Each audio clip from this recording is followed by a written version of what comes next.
இன்றே டவுன்லோட் செய்து உங்கள் ஃபேவரட் ஷோக்களை என்ஜாய் பண்ணுங்க. என்ன சார் எல்லாம் கரையா இருக்கு? கரையா?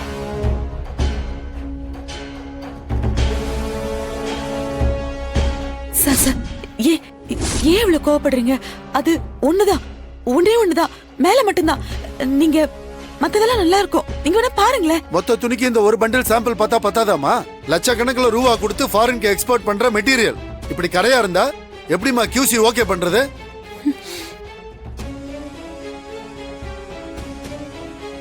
இதெல்லாம் எங்க வாங்குனீங்களா இல்ல பழைய துணி ஏதாவது பிளாட்ஃபார்ம்ல இருந்து எடுத்தீங்களா? சார் மரியாதையா பேசுங்க. மெட்டீரியல் அப்படிதானே இருக்கு. நீங்க புதுசா ஆரம்பிச்சு உங்க கடை வேணா தரம் இல்லாம இருக்கலாம், ஆனா எங்க எக்ஸ்போர்ட் கம்பெனிக்குன்னு ஒரு சில குவாலிட்டிஸ் ஃபாலோ பண்றோம். அதுல நாங்க எப்பயுமே காம்ப்ரமைஸ் ஆக மாட்டோம். நாங்க இந்த ஆர்டரை கேன்சல் பண்றோம். உங்களை நம்பினதுக்கு இப்படி அசிங்கப்படுத்திட்டீங்க. நாளை காலையில மெட்டீரியல்ஸ் நான் எப்படி அனுப்புறதுன்னு தெரியல.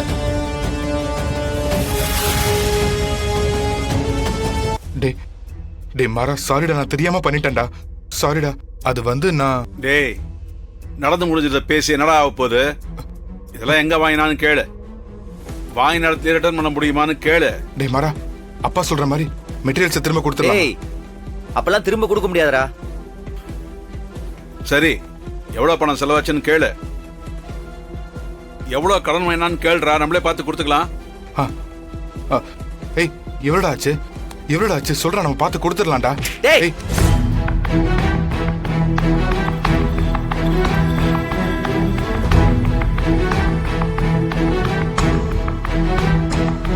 நான் எல்லாத்தையும் பாத்துக்கிறேன்.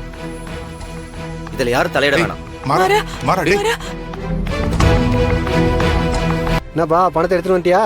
பணம் எடு. ஆனா தப்பா எடுத்துக்காதீங்க, ஒரு சின்ன பிரச்சனை ஆயிடுச்சு. ஒரு வாரம் டைம் கொடுத்தீங்கன்னா கடனை எப்படியாவது திரும்ப கொடுத்துருவேன். என்ன மாறா, உன்னை பத்தி இப்பதான் பெருமையா பேசிட்டு இருந்தா இப்ப வந்து டைம் கேக்குற? இல்லைண்ணா, சேல்ஸ்ல ஒரு சின்ன பிரச்சனை ஆயிடுச்சு, அதான். ஐய, இதுக்கு தான் புதுசா தொழில் பண்றவங்களுக்குலாம் நான் ஃபைனான்ஸ் கொடுக்கறது இல்ல. புத்தியை காட்டிட்ட பத்தியா? ஆனா அப்படிலாம் இல்லைண்ணே. ஏப்பா சும்மா இருப்பா நீ. நான் என்ன கத்தையா கட்டில் கடியில பணத்தையா வச்சிருக்கேன் உனக்கு எடுத்து கொடுக்கறதுக்கு? நான் ஒரு இடத்துல ஃபைனான்ஸ் வாங்கி கொடுக்குறேன், அவன் எனக்கு 10 ரூபாய்க்கு கொடுக்குறான், நான் உனக்கு 12 ரூபாய்க்கு கொடுக்குறேன். எனக்கு என்ன அந்த 2 ரூபா தான்ப்பா லாபம். நீ தரலன்னா மேல இருக்கிறவனுக்கு நான் என்ன பதில் சொல்றது? இல்லைண்ணா, கொஞ்சம் பேசி பாருங்களேன். இது சரியா வராது மாறா, பழக்க வழக்கம் கெட்டு போயிடும். நீ நாளை காலைல வந்து பணத்தை கொடுத்துட்டு கணக்கை முடிச்சிரு. அண்ணா நாளைக்கு காலையிலங்கிறது ரொம்ப கஷ்டண்ணே. இல்லைன்னா உன் வீட்டில் வந்து நிற்பேன், தப்பா எடுத்துக்காத. அப்புறம் உங்க அப்பா கோச்சிக்கிட்டாலும் சரி, உங்க அண்ணன் கோச்சிக்கிட்டாலும் சரி, சத்தம் போடுற மாதிரி வச்சுக்காத.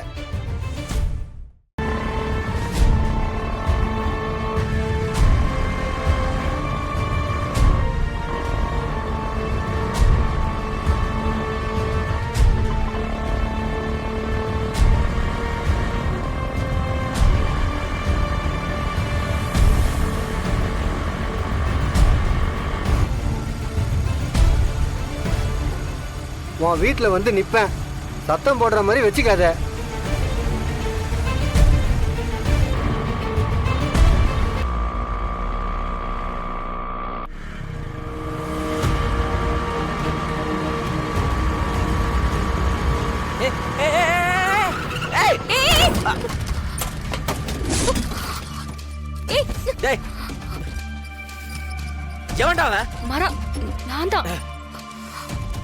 அறிவில்ல வாய்ஸ் எடுத்து கொண்டு வந்து மேல விடுற?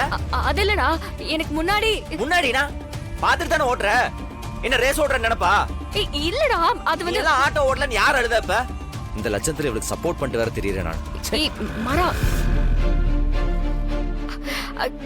முதல்ல உன் லைசன்ஸ் எல்லாம் தூக்கி குப்பையில போடணும்டி. Auto ஓட்டுறானா auto? இப்ப நீ ஆட்டோ ஓட்டி அந்த குடும்பத்தை காப்பாத்த போறியா? இப்ப இதை நீ ஓட்டலன்னா குடிமுடிக்கு போயிடும், அதானே? மாறா, நான் சொல்றது கொஞ்சம் கேளுடா. என்ன கேக்குறது? அவனுக்கு இருக்கிற பிரச்சனை தெரியாம காலேஜ் தானே போறேன்னு சொன்ன, ஆட்டோ எடுத்து சுத்திட்டு இருக்க. இதுக்குதான் அவனை படிக்க அனுப்புறானா? டைம் என்ன ஆகுது? எத்தனை மணி கிளாஸ்? இன்னார ஒரு கிளாஸே முடிஞ்சிருக்குமா? இல்லடா, படிக்கிறதுக்கு விருப்பம் இல்லைன்னா சொல்லி தொலைய வேண்டியதானடி. நானாவது ஆசைப்படாம இருப்பேன். நீ கொஞ்சம் தயவு செஞ்சு நிறுத்துறியா? பேசிக்கிட்டே போற, நான் என்ன சொல்றது கொஞ்சம் காது கொடுத்து கேள. சரி, நான் ஆட்டோ தான் ஓட்டிக்கிட்டு இருக்கேன். சார் என்ன பண்றீங்க? இந்நேரம் நீ கடையில தானே இருக்கணும். எக்ஸ்போர்ட் ஆளுங்க வந்திருப்பாங்கல்ல, பிசினஸ் வாங்காம நீ எதுக்கு இங்க சுத்திக்கிட்டு இருக்க? பாக்கெட்ல பணம் இல்ல, அதனால பிச்சை எடுத்துட்டு இருக்க. போதுமா? வீராப்பா வீட்டை விட்டு வெளியே வா, சொந்தமா பிசினஸ் பண்ணலாம்னு கூட்டு வந்தல்ல, இப்ப எங்க நிக்கிறேன்னு பாத்தியா? நாட்டு தெருவுல நிக்கிறேன். அதுக்கு யார் காரணம்? ஏய், என்னடா ஆச்சு? ஏதும் பிரச்சனையா? என்ன ஆச்சு?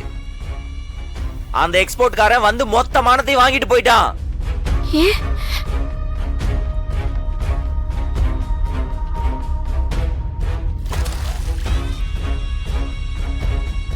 என்ன சார் எல்லாம் கரையா இருக்கு? தெரியாம காஃபி கொட்டிடுச்சு சார். நாங்க இந்த ஆர்டரை கேன்சல் பண்றோம்.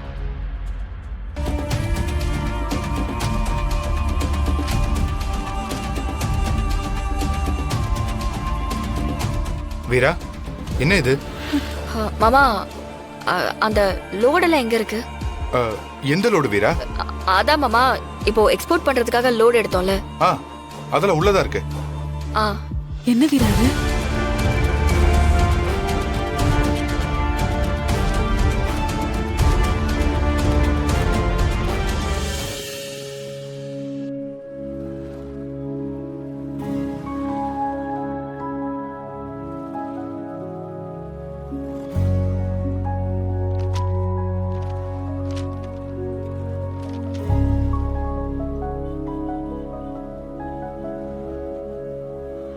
அண்ணே, எந்த துணி எடுத்தாலுமே அதுல எம்ஆர்பி எல்லாம் போட்டிருக்கும். அதுல இருந்து 50% ஆஃபர்னா அது இப்போ 100 ரூபாய் போட்டிருக்குன்னா அது 50 ரூபா, இல்ல 200 ரூபாய் துணினா 100 ரூபாய், அவ்வளவுதானா? பணத்தை வாங்கிட்டு நீங்க துணியை கொடுத்துருங்க. அப்புறம் சாயங்காலம் வந்து வண்டியோட வாடகையை வாங்கிக்கோங்கண்ணா. சரிம்மா.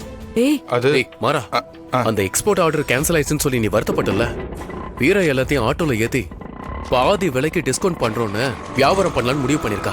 இந்தாடா.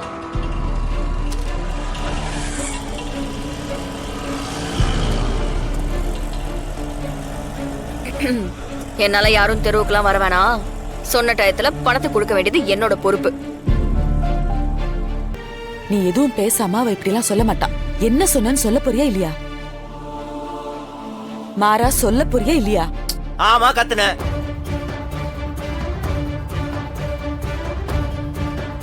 உள்ளுக்குள்ள அவ்வளவு கோவம் தாங்க முடியாம வார்த்தையா வெளியே வந்துருச்சு.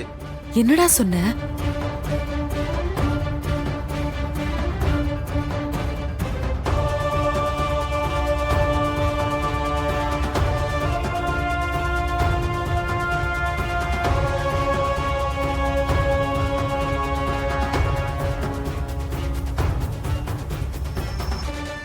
என் அண்ணனுக்கு எப்படி காவேரி அண்ணி பக்கபலமா இருந்தாங்களோ அதே மாதிரி வீரா உனக்கு எப்பவும் பக்கபலமா இருப்பா. யாரும் உன்னை எதுவும் பண்ண முடியாது.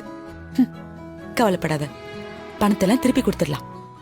வீரா உனக்கு எப்பவும் பக்கபலமா இருப்பா.